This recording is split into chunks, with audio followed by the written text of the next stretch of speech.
शंकर भगवान की जय। हर हर महादेव, घर घर महादेव।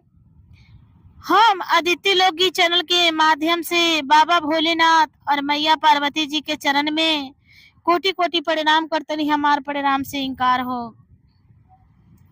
यूट्यूब के माध्यम से समस्त गुरु बहिना गुरु भैया के चरण में कोटि कोटि प्रणाम करतनी। हमार प्रणाम से इनकार हो। देखी दीदी, बहुत दिन से हम परेशान बनी। हम वीडियो समय से अपलोड करतनी दीदी, लेकिन कौनो नेटवर्क के चांस नहीं बई। वहाँ नेटवर्क से परेशान बनी दीदी, वीडियो जा नहीं पावता। एकदम चैनल भी लूज हो गई बा दीदी। हम कहाँ से का बताएं। एगो शॉर्ट वीडियो डालत में सुबेरे डाला तो सांझ ले नहीं हो पावता दीदी। इतना मेहनत भी कोशिश करतनी दीदी, लेकिन मेहनत कामयाब ना करता। देखी दीदी, रउआ लोग के प्यार आशीर्वाद की हमार जरूरत बा। जितना यूट्यूब से देख रहा बा दर्शक लोग, सबकी प्यार की जरूरत बाटे। अपना प्यार आशीर्वाद दी जान दीदी। और देखी, बहुत सुंदर बाबा भोलेनाथ की कथा और कहानी सुनावे चलत नहीं। हमार कथा कहानी रउआ लोग के अच्छा लगी तो वीडियो के लाइक कर देव जान, चैनल के सब्सक्राइब कर दे जा, कमेंट में हर हर महादेव जरूर लिखब जान दीदी। देखी दीदी, एगो गांव रहे ओमे सेठ जी रहनी और एगो सेठानी रहनी। सेठ जी के पत्नी और सेठ जी के दूगो लड़का रहे लोग। एक जने के हीरा ना और एक जने के मोती ना रहे दीदी। और बाबा भोलेनाथ शंकर भगवान के बहुत बड़हन भक्त रहे लोग। बाप और बेटा दोनों जाने, सेठ जी और सेठ जी के दोनों लड़का। देखी दीदी, लेकिन सेठानी जवन रहली घर में बहुत खरूच रहली दीदी। जवन सेठ जी करी उहे सेठ जी के दोनों लड़का लोग करी। देखी दीदी, सेठ जी बचपन से बाबा भोलेनाथ के भक्ति और पूजा पाठ करत चलिए। सेठ जी के लड़का लोग उहे कार्य करे जन उनकर पिताजी करत रहनी और सिखावत रहनी। देखी दीदी, बाबा भोलेनाथ के पूजा करते करते सेठ जी के दोनों लड़का नौकरी धाली हलो। सेठ जी खूब अपने लड़का लोग के पढ़ौले लिखौले रहनी। देखी दीदी, एक जने लड़का रेलवे में नौकरी पा गई ना, एक जने इंजीनियर बन गई ना दीदी।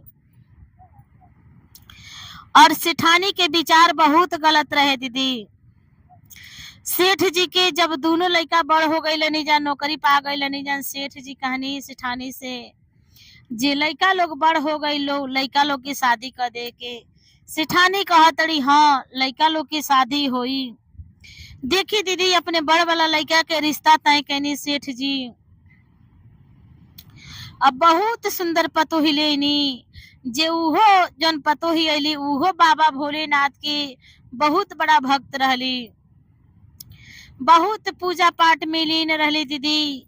लेकिन उनकर शादी बियाह भइले कम से कम 10 साल बीत गए है दीदी।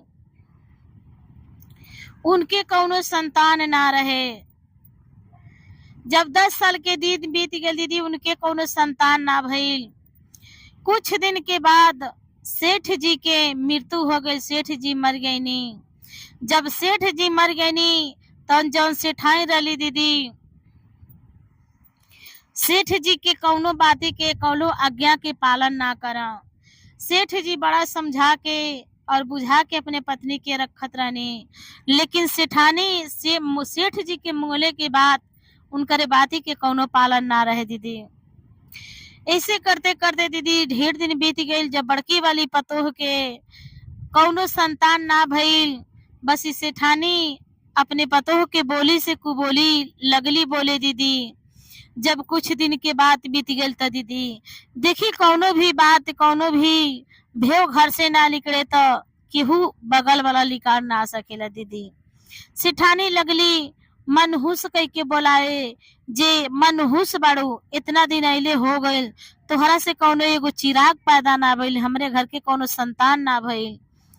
लगली कहे, बाकी पतो ही बहुत समझदार रहली, बाबा भोलेनाथ के भक्त रहली, कुछु सेठानी के बाती के ऊ परवाह ना कर, अपन कर आ खा दीदी। अपने बड़ वाला बेटा के सेठानी जन हीरा ना रहे, हीरा के लगली मन बहलावे, जे बाबू तोहर दूसर बियाह कर दे, तनी दूसर दुल्हन ले आओ, कौनो संतान होई ओसे। कहना ना माई, हमर पिताजी हमके जवन शिक्षा दे के गइल बनी, हम वो शिक्षा के पालन करब, ओकर कौनो आदर ना, कौनो थी ना करब, ओकर हम आदर करब। कहना जे हमर पिताजी कह के गइल बनी, जे अपन पति पत्नी खूब प्रेम से रही लोगोनी, कौनो झगड़ा लड़ाई मत करी जन अपने बीच में। देखी दीदी सेठानी का कहतड़ी, अपने जौन मोती नाम लड़का के रहे छोट वाला के, ओकर का कैली शादी रिश्ता तय कैली दीदी। जब वो लड़का के शादी तय कैली, शादी कर देली, तो वो लड़का के लगली अपन ओ वाली पतोहे के खूब जान मान कर, अरे पलंगे पर सब चाय पानी नाश्ता सब ले आके धरन लगली, दवाई वही करावे, जे मनो कोनो संतान और चाहे चिराग हमारे घर में पैदा हो जा, जे हमारे घर के वंश बढ़े। देखी दीदी इतना इतना वो पतोहे के जान मान कैली, जे बड़की वाली पतोहे के कबो सपना में ना सोचली जे मनो कुछ करब। बेचारी कैसे करते करते दीदी, बेचारी छोटकी पतोही उनकर गर्भवती रह गईली। जब छोटकी पतोही गर्भवती रह गईली दीदी, तो अपने घर में गोद भराई करे लगली, टोला पड़ोसा और मोहल्ला के लोग बुलौली। बड़की पतोही के कहा मनहूस बिया, एकर कौनो चिराग ना भइल, आ छोटकी वाली पतोहे के मार सोहर ओहर गौली, गोद भराई करौली दीदी। ऐसे दीदी करते करते 7 महीना 8 महीना और 9वां महीना, जब 9वां महीना बीते, तो लोग बड़की वाली पतोहे के दीदी 5 गो, छोटकी वाली पतोहे के दीदी 5 गो बेटी भैली। जब 5 गो बेटी हो गई दीदी, तो इनकर तो मन बहुत खट हो गई सेठानी के, जे ओकर संताने ना भइल, एकर भइल तो भइल 5 गो बेटी भइल। देखी दीदी आज जब 5 गो बेटी हो गईली, तो जवन उनकर मोती बेटा रहना, उन्हों के मन में कष्ट होखे लगल, जे हमार 5 गो बेटी भैली, हम कहाँ से खियाई बा पियाई आ चाहे कुछ करब। देखी दीदी बेटी और चाहे बेटा अपने भाग से आवेला लोग, जेकर बड़ी भाग हुई बढ़न, उन्हीं के भगवान बेटी देना। देखी दीदी जब बेटी हो गईली, तो उन्हों के आदर सेठानी कम करे लगली, जेकर 5 गो बेटी हो गई, कहाँ से हमार लड़का पहिया जे बियाह शादी करी है। देखी दीदी परेशान हो गईली। फिर कुछ दिन के बाद दीदी फिर छोटकी वाली पतोही गर्भवती भैली। जब फिर छोटकी पतोही गर्भवती भैली दीदी, तब फिर 5 गो बेटी हो गईली लोग। 10 गो बेटी जब उनकर हो गईली लोग, तब सेठानी अब अपने छोटकी पतोही के लगली तंग फंग करे, और घर में से लिकाड़े उकाड़े के सोचे, अपने बेटा के भी उतना ही भर के मन में भर के एकदम पक्का कर देली, जे इनके छोड़े के इरादा बना देली, जेकर 5 गो 10 गो बेटी हो गईली, के रखी, कहाँ से खियावल जाई, कहाँ से पियावल जाई, कहाँ से बियाह शादी होई। अपने छोटका वाला बेटा के लगली मन भरे दीदी। छोटका बेटा और उनकर माई मिल के लगल लिकाड़े। जब लिकाड़े लगल, वो बड़की वाली दुल्हन देखली, काली वो हमार देखो संताने ना भइल, लेकिन जाए द भइल त का भइल, 10 गो लड़की भइली, त लड़की जेकर बड़ा भाग से रहेली ओकर होली, आ मत लिकाड़ी जान। बस ही सास उनहु के लगली तंग फंग करे, और बेचारी अपने घर में चल गईली। आ छोटकी पतोह के जौन सास उनकर रही सेठानी, मोती जौन बेटा रहना अपने पत्नी के घर से निकाल देना। 10 गो लड़का लेके दीदी 5 गो आगे बांध लेली या 5 गो पीछे पीठ पर बांध लेली आ लेके चल गईली 10 लड़कन के। देखी दीदी एगो गांव रहे, वो गांव में गईली तो कहली जे हमके कौनो मतलब कार लगी तो हम करती यही जग खैती रहती। गईली दीदी बरसाती कीन के अपनी के पाल तनवा के और वो गांव में रहे लगली और लगली घर घर चौका बर्तन करे। जब घर घर चौका बर्तन करे लगली दीदी, जेकरे घर से बसिया खुशिया रोटी बचल रहे उहे रोटी ले आके अपने लड़की लोग के खियावा पियावा और वही चौका बर्तन करते करते लड़की लोग के पढ़ा लिखा के होशियार कर देली। एक दिन के दिन रहे दीदी, एगो सिलाई कंपनी में गईली तो देखली वही जब बड़ी बढ़िया कपड़ा सिलात रहे। दीदी का कैली, कहली जे मगर तो हमके लगावे का होई हमके भी लगा लेती जा तो हम भी सिलाई करती। देखी दीदी बेचारी घर घर सुबेरे उठा चौका बर्तन क के बसिया खुशिया रोटी ले आके खिया के अपने लड़की लोग के स्कूल भेज दो आ अपने सिलाई करे लगली। जब सिलाई करे लगली बेचारी तैयारी कुछ पैसा उनके लगे आवे लगल। बस इसे करते करते बड़की मझली सजली बेटी सब सियान हो गई लोग। सब लड़कनी के लेके का कैली अपने घरे सिलाई के दुकान खोल देली। सिलाई के दुकान खोल देली दीदी, उनकर सब बेटी सिलाई करे लगली।